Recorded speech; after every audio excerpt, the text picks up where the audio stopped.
ഞാൻ ഈ വീഡിയോ ചെയ്യുമ്പോൾ അറബിക്കടലിൽ അടുത്തൊരു കപ്പൽ തീ പിടിച്ച് മുങ്ങി താണുകൊണ്ടിരിക്കുകയാണ്. നിങ്ങൾ ഈ വീഡിയോ കാണുമ്പോഴത്തേക്ക് ഒരുപക്ഷെ ആ കപ്പൽ സമ്പൂർണ്ണമായിട്ട് കടലിനടിയിലേക്ക് മുങ്ങിയിരിക്കും. അതിലുണ്ടായിരുന്നു 10-700 കണ്ടെയ്നർ. കഴിഞ്ഞ ആഴ്ച മുങ്ങിയ കപ്പലിലും 643 മറ്റോ കണ്ടെയ്നറായിരുന്നു. ഈ കണ്ടെയ്നറിലൊക്കെ എന്താണ് എന്നുള്ളത് കൃത്യമായിട്ട് ഇതുവരെ വെളിയിൽ വന്നിട്ടില്ല. ആദ്യത്തെ കപ്പലിന് 28 വർഷത്തെ പഴക്കമുണ്ടായിരുന്നു. ഇന്ത്യയിലെ നിയമം അനുസരിച്ച് ഞാൻ മനസ്സിലാക്കിയിരിക്കുന്നത് 17.5 വർഷം, ഏറിയാൽ 20 വർഷം പഴക്കമുള്ള കപ്പലുകൾ, അത് സ്ട്രിക്റ്റായിട്ടുള്ള സൂപ്പർവിഷനും സർവേയും ഒക്കെ കഴിഞ്ഞ് സീ വർത്തി ആണ് എന്ന് സർട്ടിഫൈ ചെയ്ത കപ്പലുകൾക്ക് മാത്രമേ നമ്മുടെ റൂട്ടിലൂടെ സഞ്ചരിക്കാൻ അനുവാദമുള്ളൂ, നമ്മുടെ പോർട്ടിൽ അടുപ്പിക്കുകയുമുള്ളൂ. അപ്പോഴാണ് ആദ്യത്തെ കപ്പൽ വിഴിഞ്ഞത്ത് നിന്ന് കൊച്ചിയിലേക്ക് വന്നുകൊണ്ടിരുന്നത് മുങ്ങിപ്പോകുന്നത്. അതിൻ്റെ പഴക്കമാണ് 28 വർഷം.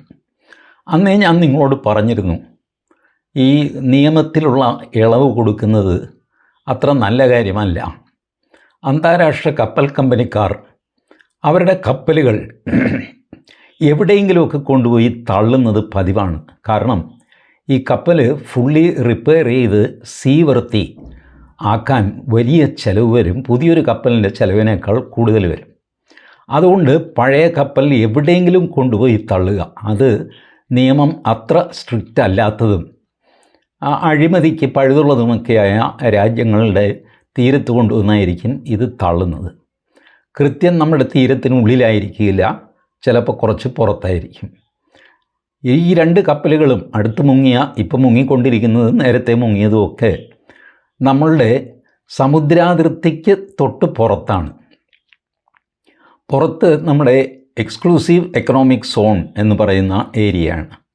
അവിടെയും നമുക്ക് ചില നിയന്ത്രണങ്ങളും അവകാശങ്ങളും ഒക്കെ ഉണ്ട്. പക്ഷേ നമ്മുടെ അതിർത്തിക്കുള്ളിൽ, അതായത് കടലിൽ നിന്ന് 12 നോട്ടിക്കൽ മൈൽ വരെ നമ്മുടെ അതിർത്തിയാണ് കടൽ തീരത്ത് നിന്ന്. ആ അതിർത്തിക്കുള്ളിൽ ഉള്ള അത്രയും അധികാരങ്ങൾ അതിന് പുറത്ത് ഇല്ല. ബട്ട് അധികാരമൊക്കെ നിൽക്കട്ടെ, ഈ അപകടങ്ങളുടെയൊക്കെ ചെലവ് വഹിക്കേണ്ടത് നിയറസ്റ്റ് കോസ്റ്റ് എന്നുള്ള നിലയ്ക്ക് ഭാരതമാണ്. കേരളത്തിൻ്റെ അതിർത്തി ആയിക്കോട്ടെ, ഗോവയുടെ അതിർത്തി ആയിക്കോട്ടെ, മുംബൈയുടെ അതിർത്തി ആയിക്കോട്ടെ, അടുത്തുള്ള അതിർത്തി ഏതാ, അത് ഭാരതത്തിൻ്റെയാണ്. അപ്പോൾ അവർ വേണം ഈ റെസ്ക്യൂ ഓപ്പറേഷനൊക്കെ നടത്താൻ. ആളുകളെ രക്ഷിക്കുക, കപ്പൽ എങ്ങനെയെങ്കിലും രക്ഷിക്കാൻ നോക്കുക, കപ്പലിലെ കാർഗോ പരക്കാതെ നോക്കുക, എണ്ണ പരക്കാതെ നോക്കുക. ഈ ജോലിയൊക്കെ നമ്മുടെയാണ്. കോടിക്കണക്കിന് രൂപ ചിലവ് വരുന്ന പണിയാണ്. ഇതിലിപ്പോൾ ആദ്യത്തെ കപ്പൽ MSC എന്ന കമ്പനിയുടെ ആയിരുന്നു, മെഡിറ്ററേനിയൻ ഷിപ്പിംഗ് കമ്പനി. അവരോട് ക്ഷമിക്കാൻ കേരള സർക്കാർ തീരുമാനിച്ചു. ചീഫ് സെക്രട്ടറിയുടെ നോട്ടാണ്. സ്റ്റേറ്റ് ഡിസാസ്റ്റർ റിലീഫ് അതോറിറ്റിക്ക് എഴുതിയ കത്തിൽ ചീഫ് സെക്രട്ടറി പറഞ്ഞു, ഈ SMC എന്ന കമ്പനി നമുക്ക് വളരെ വേണ്ടപ്പെട്ട കമ്പനിയാണ്. അവരുള്ളത് കൊണ്ടാണ് ഈ വിഴിഞ്ഞം പോർട്ടൊക്കെ നിലനിന്ന് പോകുന്നത്. അതുകൊണ്ട് അവർക്കെതിരെ കേസും കൂട്ടമൊന്നും വേണ്ട. അതൊരു നല്ല കാര്യമാണ്. എന്തൊരു നല്ല മനസ്സാണ്.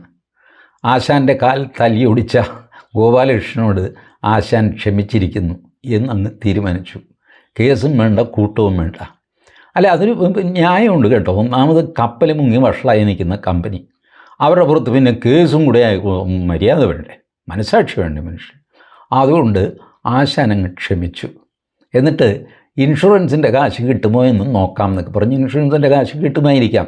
എന്തെങ്കിലും തുച്ഛമായ തുക 5 വർഷമോ 10 വർഷമോ കഴിയുമ്പോൾ കിട്ടുമായിരിക്കും. മൊത്തത്തിൽ ഇത് ഭാരതത്തിന് നഷ്ടക്കച്ചവടമായിട്ട് വരും. ആദ്യത്തെ കപ്പൽ മുങ്ങിയതും അതുപോലെ തന്നെ ഇപ്പോൾ രണ്ടാമത്തെ കാര്യത്തിലും തഥൈവ. ഇത് കേന്ദ്ര സർക്കാർ ചെയ്യേണ്ടതാണ്, കേരള സർക്കാർ ചെയ്യേണ്ടതാണെന്നൊക്കെയുള്ള സ്ഥിരം ഡയലോഗിലൊന്നും ഈ കാശ് പോകുന്നത് തടഞ്ഞു നിർത്താൻ നിങ്ങൾക്ക് സാധ്യമല്ല. നമ്മുടെ തലയിലാണെന്ന് ഈ കപ്പൽ, ഞാൻ പറഞ്ഞില്ലേ, നിയറസ്റ്റ് കോസ്റ്റ് ആരുടെയാണോ അയാളുടെ തലയിലാണ് ഈ അപകടം പിടിച്ച കപ്പൽ. ഈ കപ്പലിൽ ഇപ്പം മുങ്ങുന്ന കപ്പലിലോ ഇതിനു മുമ്പുള്ള കപ്പലിലോ കൃത്യമായിട്ട് എന്താ സാധനം എന്ന് ആരെങ്കിലും നിങ്ങളോട് പറഞ്ഞിട്ടുണ്ടോ? നമ്മളുടെ ആ ഡാൻസ് കളിക്കുന്ന ആ ഒരു കൊച്ചമ്മയുണ്ടല്ലോ, IAS കാരി, ദിവ്യ എസ് അയ്യർ. അവർ വിഴിഞ്ഞം പോർട്ടിൻ്റെ മാനേജിങ് ഡയറക്ടറാണ്. അതിൻ്റെ ഉത്തരവാദിത്വം അവർ കാണിക്കുന്നുണ്ടോ എന്ന് എനിക്കറിയില്ല. ബട്ട് സോഷ്യൽ മീഡിയയിൽ നിറഞ്ഞ് പാട്ടൊക്കെ പാടി തുള്ളിക്കളിക്കുന്നത് കാണാം. അവരുടെ ചുമതലയാണ് നാട്ടുകാരെ ഇത് അറിയിക്കുക എന്നുള്ളത്. ഇനി അവരറിയിച്ചില്ലെങ്കിൽ ഗവൺമെൻറ് ഇടപെട്ട് അത് അറിയിക്കണം. കാരണം നാട്ടുകാർ ഒരുപാട് പേര് ഫിഷിംഗ് ബോട്ടും ഒക്കെ ആയിട്ട് നമ്മുടെ പൗരന്മാരല്ലേ അവർ, ചോദിക്കാനും പറയാനും ആരുമില്ലേ അവർക്ക്. അവർ കടലിൽ പോകുമ്പോൾ കടലിൻ്റെ അടിത്തട്ടിൽ നിന്ന് പൊട്ടിത്തെറിയുണ്ടായാൽ അവരെന്ത് ചെയ്യും? എന്തൊക്കെയാണ് ഈ കടലിൽ നെല്ലിക്കാക്കൊട്ട ചൊരിഞ്ഞതുപോലെ കണ്ടെയ്നർ അങ്ങ് ചൊരിഞ്ഞിരിക്കുകയാണ് ഒരു കപ്പൽ.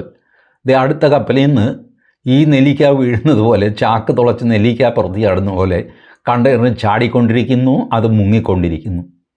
ഇതൊക്കെ അടിയിൽ പോയിട്ട് ഇതിലെല്ലാം അപകടം പിടിച്ച സാധനമുണ്ട്. കാൽസ്യം കാർബൈഡാണ്, ക്ലാസ് 4, ക്ലാസ് 3.1 ഇതുപോലത്തെ ദ്രാവകങ്ങളാണ്. ഇതെന്ത് പിണ്ണാക്കാണെന്ന് നാട്ടുകാരോട് തുറന്ന് പറയടോ. ഈ ഓരോ കണ്ടെയ്നറും ഓരോ ഉടമസ്ഥനില്ലേ? ഈ സാധനങ്ങളൊക്കെ ആരുടെ പേർക്കാണ് ബുക്ക് ചെയ്യുന്നത്? എല്ലാ ഡീറ്റെയിൽസും അറിയാമല്ലോ. ഒരു കപ്പലിനൊരു മാനിഫെസ്റ്റോ ഉണ്ട്, അല്ലെങ്കിൽ ബിൽ ഓഫ് ലേഡിംഗ് ഉണ്ട്. അതിനകത്ത് കൃത്യമായിട്ട് ഏത് കണ്ടെയ്നറിൽ എന്ത് ചരക്ക് എന്നൊക്കെ കൃത്യമായിട്ട് എഴുതിയിട്ടുണ്ടാവും. ഇത് പുറത്തു വിടാത്തത് എന്താ? ഇത് പൊതുതാൽപര്യ ഹർജിയിൽ ഇടപെട്ടുകൊണ്ട് ഹൈക്കോടതി ചോദിച്ചു, എന്താണ് ആ കപ്പലിനുള്ളിൽ, ആദ്യം മുങ്ങിയ കപ്പലിനുള്ളിൽ അതിനകത്ത് എന്താണ് സാധനം, അത് പൊതുജനത്തോട് പറയണം എന്ന് പറഞ്ഞു. ഇതുവരെ പറഞ്ഞിട്ടില്ല. ഇനിയിപ്പോൾ എപ്പോൾ പറയുമെന്ന് അറിഞ്ഞുകൂടാ. കോടതിയിൽ പിന്നെ അവധി ചോദിക്കാമല്ലോ, താരിഖ് അങ്ങനെ പോകുന്ന ഏർപ്പാടാണല്ലോ കോടതിയിൽ. അപ്പോൾ ഏതായാലും ഈ രഹസ്യം കേരള സർക്കാരും പുറത്തുവിടുന്നില്ല, കേന്ദ്ര സർക്കാരും പുറത്തുവിടുന്നില്ല. ആദ്യം മുങ്ങിയ കപ്പലിൻ്റെ ഫുൾ ഡീറ്റെയിൽസ് വിഴിഞ്ഞത്തുണ്ടാവണം, കൊച്ചിയിലുണ്ടാവണം. പക്ഷേ രണ്ടുപേരും പുറത്തുവിടുന്നില്ല. രണ്ടാമത്തെ കപ്പലിൻ്റെ കൊളംബോയിലുണ്ടാവണം, നാവാഷേവ പോർട്ടിലുണ്ടാവണം. ഇതൊന്നുമില്ലെങ്കിൽ ഇതിൻ്റെ എല്ലാം ചുമതല വഹിക്കുന്ന DG ഷിപ്പിങ്ങിന് ഇത് വിളിച്ചു വരുത്താൻ പറ്റും. ആരും ഇത് ചെയ്തതായിട്ട് അറിയില്ല. എന്താ ഇവർ ചെയ്യാൻ പോകുന്നതെന്നും അറിയില്ല.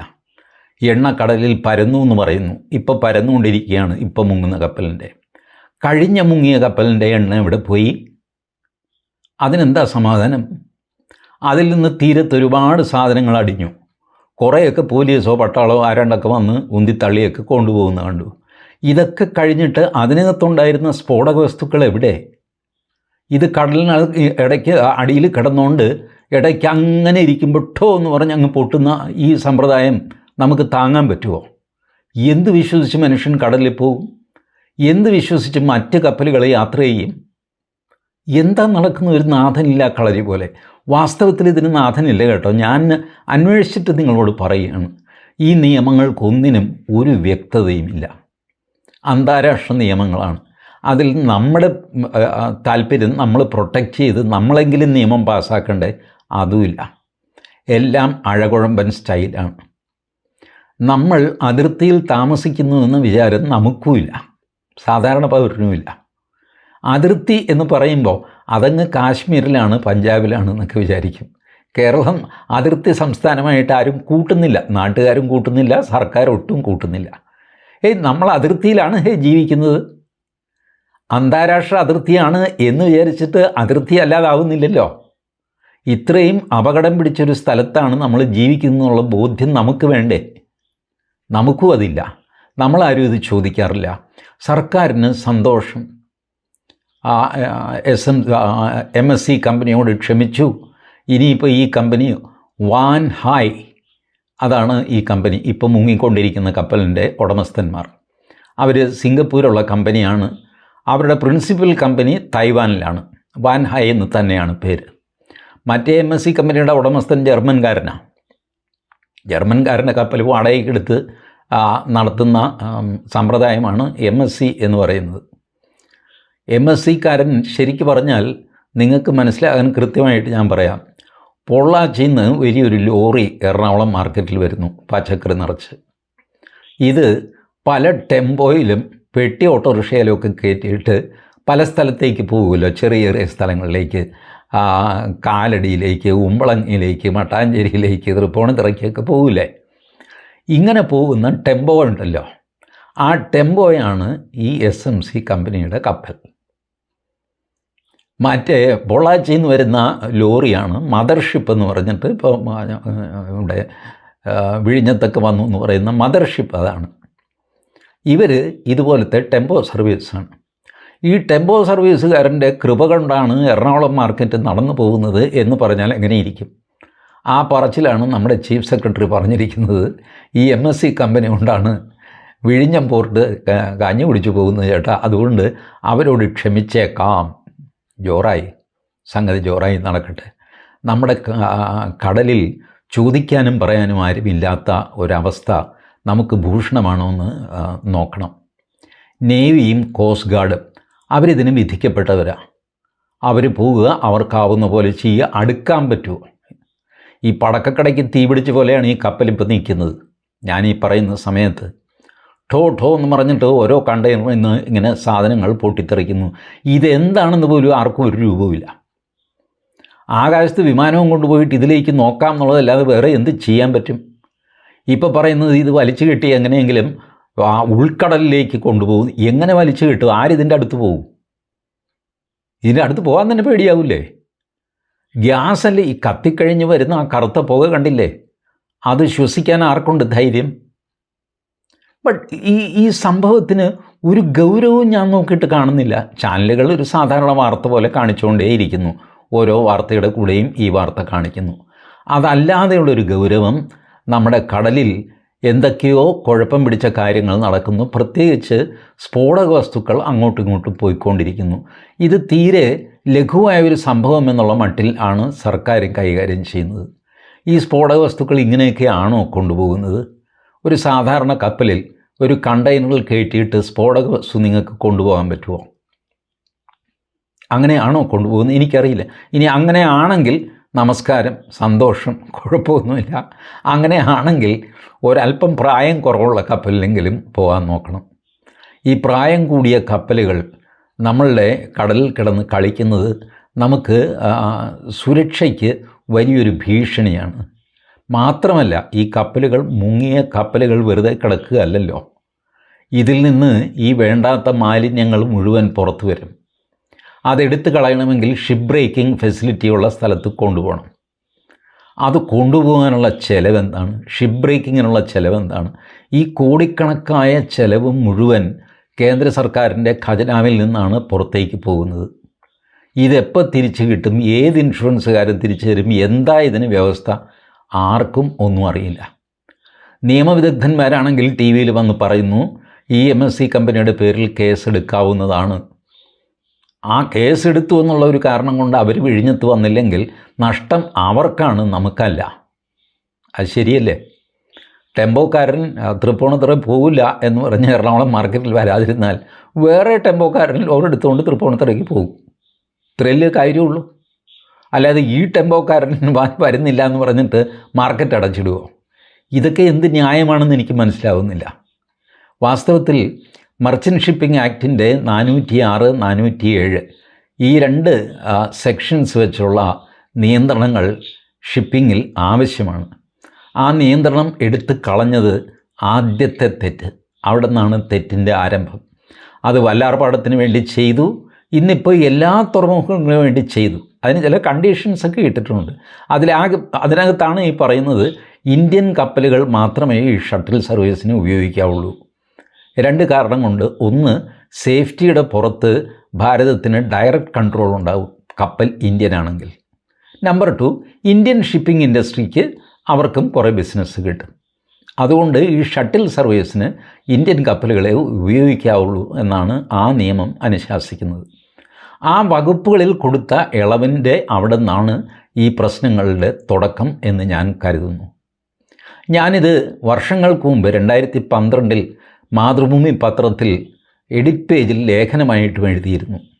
അതിനെ ആരും ഇന്നുവരെ ഖണ്ഡിച്ചിട്ടില്ല. അതുകൊണ്ട് അത് ശരി തന്നെയാണ് എന്ന് ഞാൻ കരുതുന്നു. ഷിപ്പിംഗ് ഇൻഡസ്ട്രിയിലുള്ളവർക്ക് പലർക്കും പലവിധ താല്പര്യങ്ങളും അറിവുകളും ഉണ്ടാവും. ഈ അറിവും താല്പര്യവും ചേർന്നാണ് ഒരു ഒപ്പീനിയൻ ഉണ്ടാകുന്നത്. ഒപ്പീനിയൻ എന്ന് പറയുന്നത് ശുദ്ധ സയൻറ്റിഫിക് അല്ല. ആ മനുഷ്യൻ്റെ താല്പര്യം അതിനകത്ത് തീർച്ചയായിട്ടും ഉണ്ടാകും. അത്തരം താല്പര്യങ്ങൾ മാറ്റിവെച്ചിട്ട് സത്യസന്ധമായിട്ട് ഇത്തരം അപകടങ്ങളെ വിലയിരുത്തിയാൽ ഇനിയെങ്കിലും നമുക്കിത് ഒഴിവാക്കാൻ പറ്റും. പക്ഷേ അങ്ങനെ വിലയിരുത്തുന്ന ഒരു കമ്മ്യൂണിറ്റി നമുക്കുണ്ടോ എന്നെനിക്ക് സംശയമാണ്. മത്സ്യത്തൊഴിലാളികൾ പോലും അവർക്ക് വരുന്ന ചില്ലറ വല, വള്ളം, അതിനൊക്കെ വരുന്ന നാശനഷ്ടം, അതിന് നഷ്ടപരിഹാരം കിട്ടിയാൽ അവർ ഹാപ്പിയായി. അത്രേ അവരിൽ നിന്ന് പ്രതീക്ഷിക്കാനുള്ളൂ. അവരിതിൻ്റെ വിദഗ്ധന്മാരൊന്നും അല്ലല്ലോ. പക്ഷേ ഷിപ്പിംഗ് മേഖലയിൽ പ്രവർത്തിച്ച് പരിചയമുള്ള, ഇപ്പോഴും പ്രവർത്തിക്കുന്ന എത്രയോ മിടുക്കന്മാരായ എക്സ്പേർട്സായ ആളുകളുണ്ട്. അവർ തുറന്ന് അഭിപ്രായം പറയാൻ രംഗത്ത് വരണം എന്നുള്ളതാണ് എൻ്റെ അപേക്ഷ. അതില്ലെങ്കിൽ ഈ ഭീമന്മാരുടെ ഇടയിൽപ്പെട്ട് നമ്മളുടെ ഖജനാവിലെ പൈസ ഇങ്ങനെ പൊയ്ക്കൊണ്ടിരിക്കും. അന്താരാഷ്ട്ര സമൂഹം എന്ന് പറഞ്ഞൊരു സമൂഹമില്ല. ഓരോ രാജ്യങ്ങൾക്കും അവരവരുടെ താല്പര്യമാണ് വലുത്. ഒരു കപ്പൽ രക്ഷിക്കാനുള്ളതിനേക്കാൾ എളുപ്പം ഉപേക്ഷിക്കുകയാണെന്ന് തോന്നിക്കഴിഞ്ഞാൽ അവർ ഉപേക്ഷിക്കുന്നത് ഏത് തീരത്ത് എന്ന് നോക്കും. ഇന്ത്യൻ തീരം കൊള്ളാമട, അവിടെ കൊണ്ടുപോയി ചാണ്ടിയാൽ എന്തെങ്കിലുമൊക്കെ സംഭവിച്ചോളും, അവർക്ക് വലിയ ഇതൊന്നും ചൂടൊന്നുമില്ലാത്ത ടീമാണ് എന്ന് പറഞ്ഞിട്ടായിരിക്കണം നമ്മുടെ ജൂറിസ്ഡിക്ഷനിൽ കൊണ്ടുപോയി ഇത് തള്ളുന്നത്. എന്നാൽ കൃത്യമായിട്ട് അങ്ങനെ തള്ളി എന്ന് പറയാൻ പറ്റുമോ? ഇല്ല. കാരണം അതിർത്തിക്ക് തൊട്ട് പുറത്താണ് നിൽക്കുന്നത്. സാങ്കേതികമായിട്ട് പറഞ്ഞാൽ നിങ്ങളുടെ അതിർത്തിയിൽ ഞാൻ കയറിയിട്ടില്ല ചേട്ടാ എന്ന് തർക്കിക്കുകയും ചെയ്യാം. ഇങ്ങനെയുള്ള തർക്കവിതർക്കങ്ങൾക്കിടയ്ക്ക് ഇട കൊടുക്കാതെ നമ്മുടെ അതിർത്തി സംരക്ഷിക്കാനും നമ്മളുടെ ജനങ്ങളെ സംരക്ഷിക്കാനും നമ്മുടെ പരിസ്ഥിതി സംരക്ഷിക്കാനും നമ്മൾക്ക് സമർത്ഥമായ നിയമങ്ങളും അതിൻ്റെ ഇംപ്ലിമെൻറ്റേഷനും അത്യാവശ്യമാണ് എന്ന് ഞാൻ കരുതുന്നു.